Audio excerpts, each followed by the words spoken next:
So the mythos of the Necronomicon. In the Merlyn Stone channel, we've talked in depth about the ANUNAKI and some of the various interpretations when we examine it using like the Sitchin books and some of the more recent information. But you have to remember, when Simon's Necronomicon came out in 1977, there were a lot of tablets, Babylonian information, Sumerian information that had not yet even been translated or really been understood. And it's interesting that so many parallels can be found between Simon's work and that which we can research with things that have been developed after it.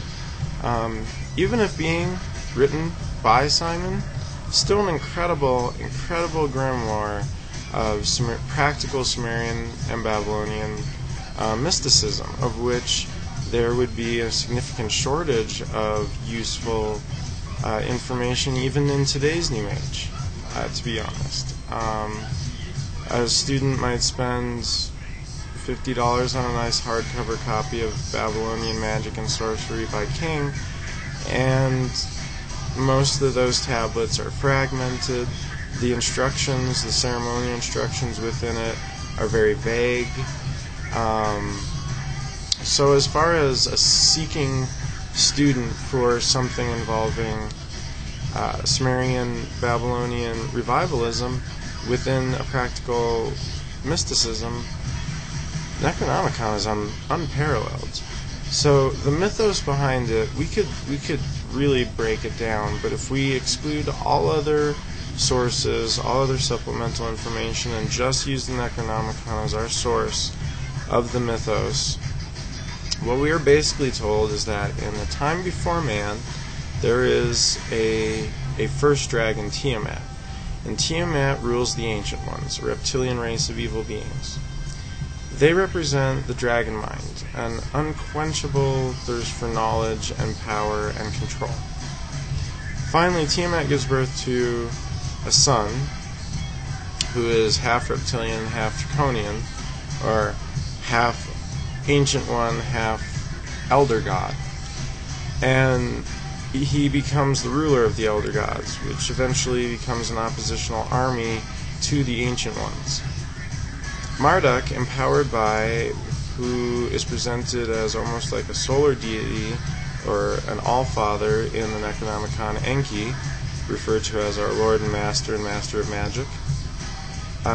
Marduk, empowered by ENKI, defeats his mother, cuts the beast in half, uses half her body to form the heavens and the other half to form the earth.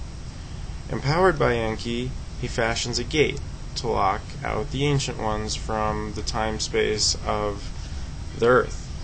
And in the Necronomicon, it is referred to as the gates of the outside. It cannot be opened except by one of the sons of man. The seal is sometimes called the elder sign.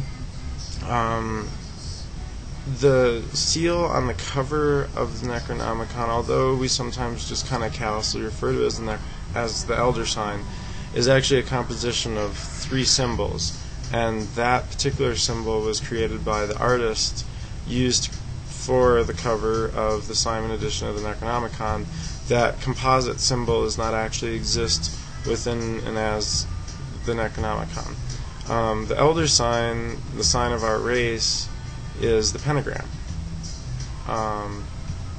So Da Vinci'd be right there. It is written that Marduk fashioned men to keep watch over this gate, so that the Ancient Ones would never be allowed to come and rule again, although it has always been prophesied that such a day would happen. He then compiles a magic for the watchers of the gate, and a tradition to empower them. Should the Ancient Ones seep out also, a magic to protect themselves, and protect themselves from the worshippers of the Ancient Ones. This magic has come to be known as the Necronomicon.